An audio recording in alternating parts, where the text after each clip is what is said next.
Yo guys, welcome back to a brand new video. Today, we're going to talk about farming Paragon levels. The truth is, if you want to farm Paragon levels, you probably don't want to be doing what I'm doing. Just in the last week, I got to Paragon 4000, and maybe to a lot of players that'll seem like it's a really high level. But in all honesty, it took me a really long time to get here and a lot of grinding. I spend the vast majority of my time in this game as a solo player. Personally, I just find it a bit more relaxing to just chill out and kind of run some brain dead build and just endlessly farm greater rifts. So we're going to talk a little bit about how you can farm Paragons as a solo player versus somebody who's willing to play in groups. But at the end of the day, there are two hard facts about farming Paragon levels. The first one is that groups are superior. Even if you have a really good build for farming Paragon levels as a solo player, such as the Strafe Impaled Demon Hunter, it will still not compare to the 4-player groups that can farm higher tiers than you can, probably faster. But the next fact about Paragon levels is that it's just going to take a massive time investment. But if you're going to do it as a solo player like I did, here's a few recommendations that I have. The first thing that I'd recommend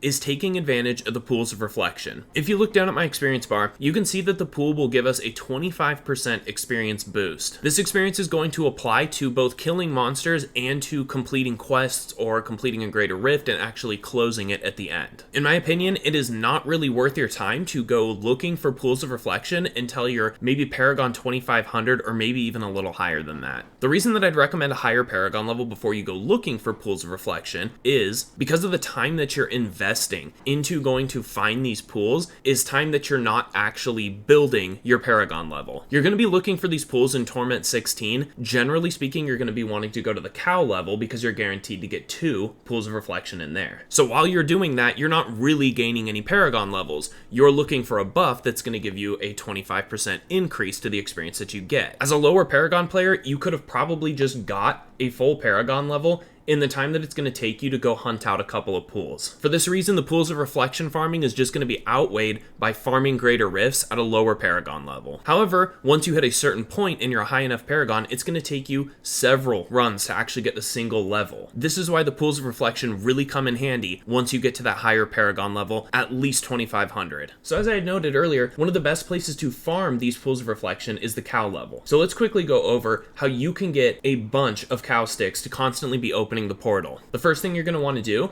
is craft 24 level 70 polearms on a Crusader. If your inventory is set up like mine, that's going to be the perfect amount to fill up your inventory. Next thing you're going to want to do is go to the cube and use recipe 3 with these polearms. So as you can see on the very first try, we already have 1 cow stick. Although we got one on our first try, you technically only have a 1 in 3 chance of getting one each time you upgrade a polearm. So while you're crafting, these are going to be the 3 that you come across: the cow stick, the heart slaughter, and the pledge of Chaldeum. Once you're done, your inventory should look something like this. Head on over to your stash and drop all the cow sticks in. Afterwards, head on over and salvage all of the other polearms that didn't roll to the cow stick. Once you're satisfied with the number of cow sticks that you've crafted, I would then recommend not opening the cow level on the Crusader. You're going to want to switch over to the character that you're actually farming the Paragon levels on. The pool of reflection buff is not going to transfer from one character to the other. Even though all your characters are sharing a Paragon level, they are not sharing the pool of reflection buff. Another thing to note is that you can only hold a maximum of 10 pools of reflection at a time. Also, if your character dies, you are going to lose all of the pools that you have saved up in your experience bar. So if you find that you're squishy, you may only want to do 1 or 2 cow levels at a time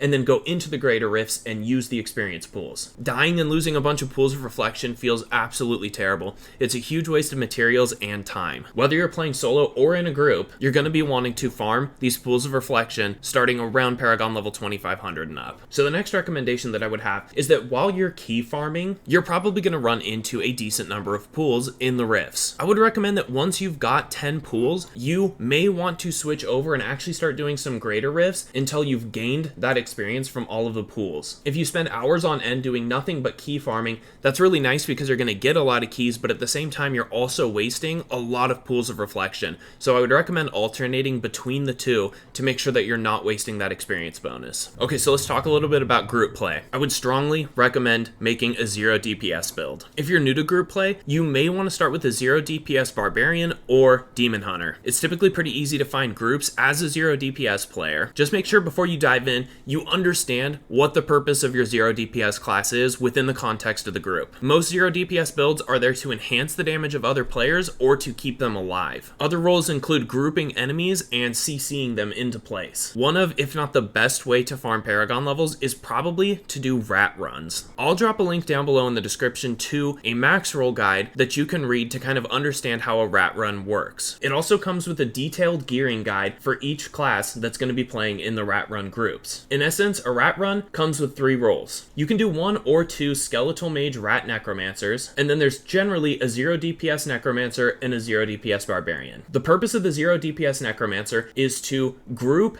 and freeze enemies into place. This is going to activate the buff on the Crispin sentence for the Skeletal Mage Necromancers, which results in a 300% damage increase. The Skeletal Mage Necromancers are going to be destroying everything while they're held and frozen in place by the 0 DPS Necromancer. The goal of the ZDPS Barbarian is to keep the group buffed up and tanky while also grabbing all of the progress orbs. There's a ton of runs online that you can watch to kind of get an idea for how the composition works. Just know that it's going to be moving really quickly. A couple of closing thoughts that I'll give is just to remember to spend as little time as possible in the town. Farming Paragon levels is about time invested, and where you're investing that time is incredibly important. Getting a high Paragon level is all about being in greater rifts as much as possible. Know what all the items in your build are and all of the different pieces of gear that you're actually going to have to look at are, and go ahead and quickly break down everything else at the blacksmith and just be ready to keep going in and doing more runs. Well guys, I hope this video was helpful to some of you. Once again, I'll go ahead and drop a link down below in the description